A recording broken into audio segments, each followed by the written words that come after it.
Hey viewers, welcome back to our channel. In this video, we are going to learn about how to automatically hide the taskbar in Windows 11. Right click on Windows Start button, click on Settings, click on Personalization present at left side of the window. Scroll down and click on Taskbar.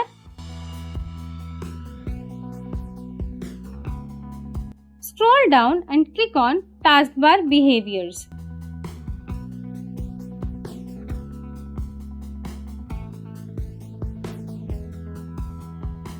Click on the checkbox present before Automatically hide the taskbar.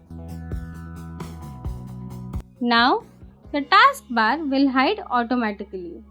Thank you for watching this video. Hope you like the video. For more such videos, please like, share, comment and subscribe to our channel. Kindly click the bell icon to get notification of the latest videos.